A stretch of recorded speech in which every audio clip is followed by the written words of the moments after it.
guys, this is Randall with another album review, and this time it's on Killswitch Engage's As Daylight Dies. So As Daylight Dies was released November 2006, and the special edition was released almost a year later in September of 2007.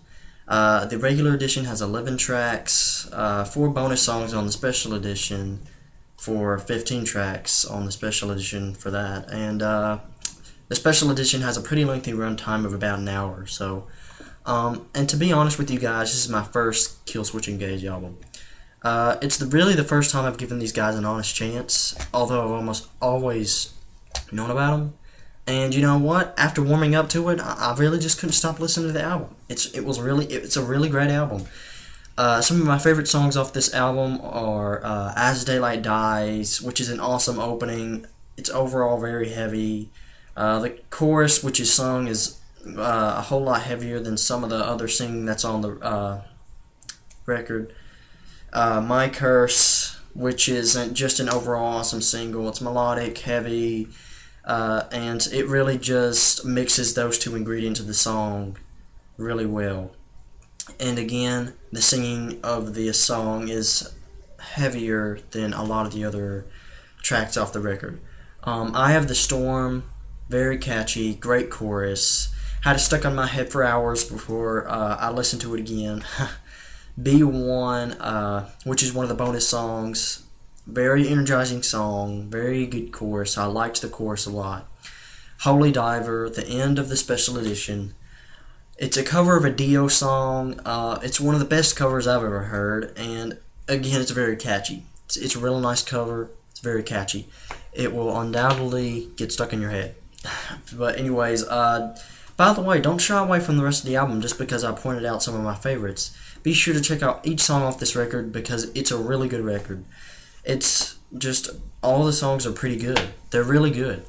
So anyways, the 2 slow parts on this album, Arms of Sorrow and Desperate Times, are great. While being heavy, but, slow enough to give you kind of a break. And a note I would like to make on those is that though they're slower, they're not so soft that, they lack heaviness or something. They definitely find their place in the album. And they're just really, really good. And Desperate Times is a really great one. Because even though it's really soft, it has a really good amount of screaming for a soft song. So anyways, in the end of the regular edition album, and the last song on it is Reject Yourself. And that's a decent ending, I would like to say that, but it is not the best ending to an album I've heard. The chorus sounds a little weaker than a lot of the other songs on the album, but the song overall has a nice sound, so I'm not going to complain about the sound. The song does have a nice sound, but the chorus does sound a little weak, and it wasn't the best ending to an album I've ever heard. And the breakdowns on this record, breakdowns and solos, are nice. They get you energized and excited, but they're not as heavy as something from As I Lay Dying. So you don't get the same feeling, but you get a similar one, and they're really good. And yeah, Killswitch Engage is definitely one of my top 10 bands now, and will definitely get plenty of plays on my iPod.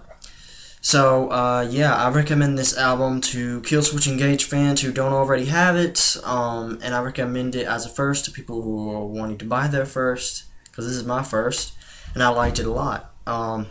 And I recommend this to fans of As I Lay Dying, Trivium, and fans of the metal genre in general. Well, that's just about it for this review, guys. So until next time, you guys just keep it metal.